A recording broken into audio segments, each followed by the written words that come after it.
আসসালামু আলাইকুম রহমতুল্লাহি ওয়া প্রিয় দিনী ভাই এবং বোনেরা, চারিদিকে অনাবৃষ্টি, তীব্র গরম, তীব্র তাপদাহ, মানুষ অনেক কষ্টে দিন যাপন করছে।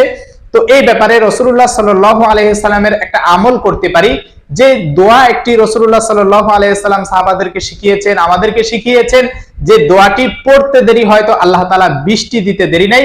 এমন একটি দোয়া আজকে আমরা শিখব এবং আল্লাহ তাআলা কালামে পাকের মধ্যে এমন কিছু আমলের কথা বলেছেন যে আমল করার সঙ্গে সঙ্গে আল্লাহ তাআলা বৃষ্টি দিবেন, অথবা 24 ঘন্টার মধ্যেই আল্লাহ তাআলা বৃষ্টি দিয়ে দিতে পারেন যদি আমি আপনি ঠিকভাবে সে আমল করতে পারি।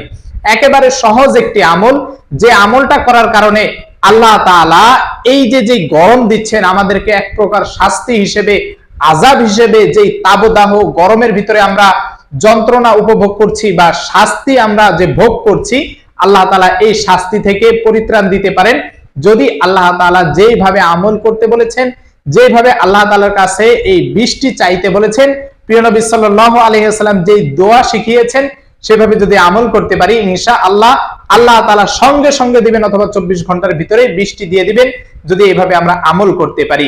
প্রিয় দিনী ভাই এবং বোনেরা, আযাব গজব দুনিয়াতে যাই হোক না কেন, সবকিছু এটা আমাদের কর্মের ফল।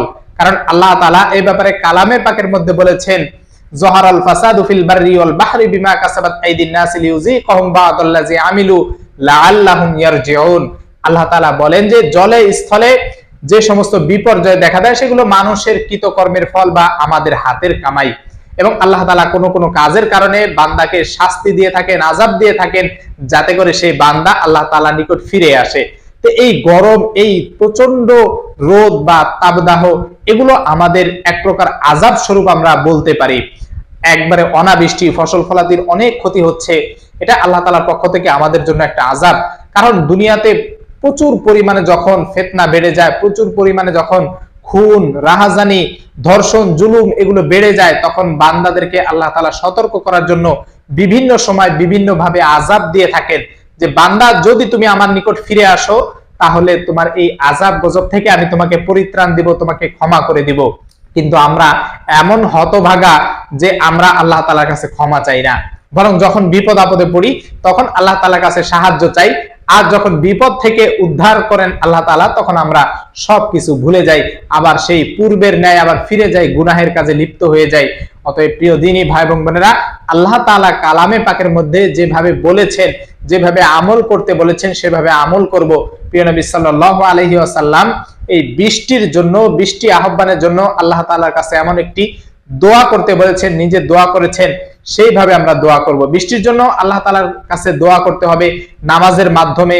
যেভাবে আমরা দেখে থাকি সোশ্যাল মিডিয়াও এমন অনেক আমরা দেখে থাকি যে বিভিন্ন আলেমগণ তারা বৃষ্টির জন্য সালাতুল ইস্তিসকা বা বৃষ্টির নামাজ পড়ে থাকেন। খোলা ময়দানে যেভাবে ঈদের নামাজ পড়া হয়, ঠিক তেমনি ভাবে বৃষ্টির নামাজও পড়া হয়ে থাকে। বিভিন্ন সময় আমরা দেখে থাকি যে এভাবে হাত উল্টো করে নামাজ পড়ে থাকেন, এবং কিছু কিছু নামধারী আলেম রয়েছেন যারা এর বিরোধিতা করেন। কিন্তু এটা ঠিক নয়, বরং বৃষ্টির জন্য আল্লাহ তাআলার কাছে রাসূলুল্লাহ সাল্লাল্লাহু আলাইহি সাল্লাম দোয়া করেছেন।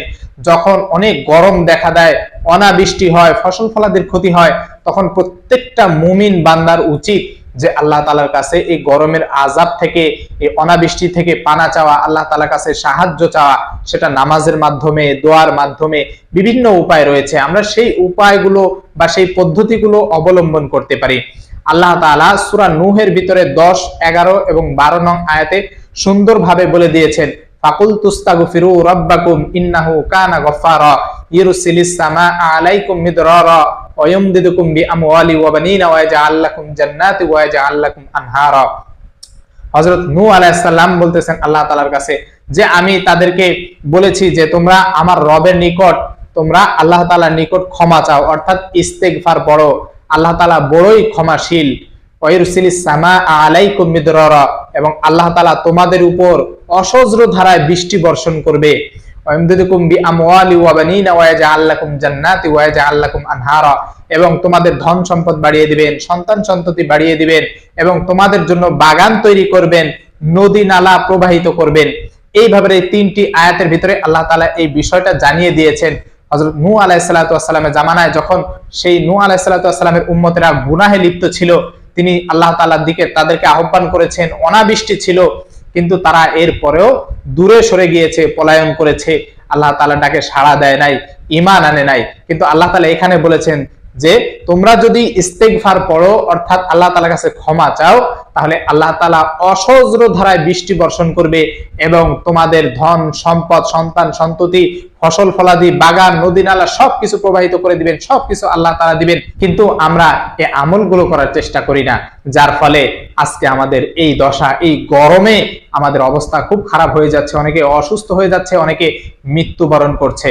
তাই এই গরম থেকে মুক্তি পাওয়ার জন্য, বৃষ্টি আহ্বানের জন্য আল্লাহ তাআলার কাছে 1 নাম্বার আমল হচ্ছে আপনার তওবা ইস্তেগফার পড়তে হবে। যত গুনাহ করেছেন সেই গুনাহের জন্য ক্ষমা চাইতে হবে। ইস্তেগফার এমন একটি দোয়া, এমন একটি মাধ্যম, যে ইস্তেগফারের মাধ্যমে বান্দার যত প্রকার হাজত রয়েছে সব হাজত আল্লাহ তাআলা পূরণ করে থাকেন, বান্দার গুনাহ ক্ষমা করে থাকেন, বান্দার ঋণ পরিশোধ করে থাকেন, বান্দার অভাব দূর করে থাকেন, বান্দার যত প্রকার প্রয়োজন রয়েছে সব প্রয়োজন আল্লাহ তাআলা মিটিয়ে থাকেন এই ইস্তেগফারের আমলের মাধ্যমে। অতএব প্রিয় দ্বীনী ভাই এবং বোনেরা, আপনারা চেষ্টা করবেন 5 ওয়াক্ত নামাজের পরে বেশি বেশি ইস্তেগফার পড়ার জন্য। আর এই ইস্তেগফার পড়ে আল্লাহ তাআলার কাছে কান্নাকাটি করে দোয়া করবেন।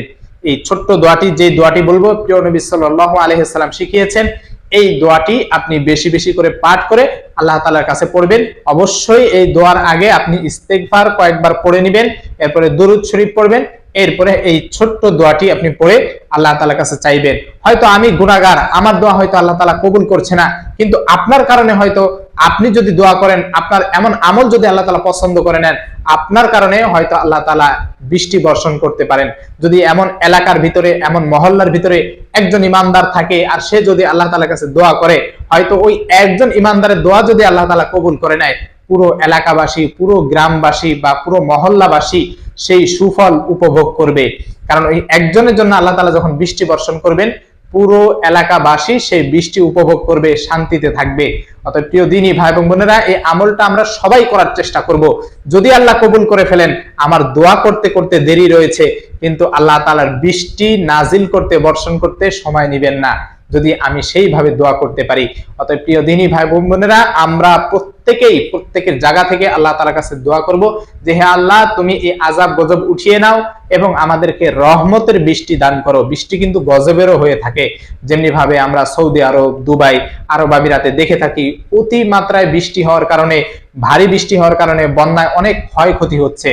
আমরা সেই বৃষ্টি চাই না, বরং আল্লাহ তাআলার কাছে আমরা আহ্বান করব, প্রার্থনা করব যে আল্লাহ, তুমি আমাদেরকে রহমতের বৃষ্টি দাও, যে বৃষ্টি দ্বারা আমাদের অন্তরটা প্রশান্ত হয়ে যায়, আমাদের ফসল ফলাদি এগুলো ক্ষতি থেকে বাঁচতে পারে, এগুলো সুন্দরভাবে ফসল ফলাদি বা পশু পাখি বা আমাদের যাবতীয় যা কিছু রয়েছে, তুমি যা কিছুর মাধ্যমে আমাদের রিজিকের ব্যবস্থা করে থাকো, সেগুলোর জন্য সুন্দর হয়ে যায়। এইভাবে আল্লাহ তাআলার কাছে দোয়া করতে হবে, রহমতের জন্য দোয়া করতে হবে। প্রিয় দ্বীনী ভাই এবং বোনেরা, আমরা এই ছোট্ট দোয়াটি যেভাবে আমি বলবো স্ক্রিনে দিয়ে দিচ্ছি, আপনি সুন্দরভাবে মুখস্থ করে অথবা খাতায় লিখে নেবেন। খাতায় লিখে আপনি যখন দোয়া করবেন তখন এভাবে সামনে রেখে দেখে দেখেও পড়তে পারেন। তবে শুরুতে অবশ্যই আস্তাগফিরুল্লাহ পাঠ করে নেবেন।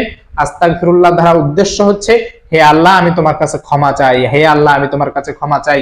এভাবে আস্তাগফিরুল্লাহ, আস্তাগফিরুল্লাহ, আস্তাগফিরুল্লাহ এভাবে পড়বেন। পড়ার পরে এই দোয়াটা পড়বেন। তো চলুন আমি স্ক্রিনে দিয়ে দিচ্ছি, সুন্দরভাবে মুখস্থ করে আপনারা এই দোয়াটা পড়ে মুনাজাত করবেন।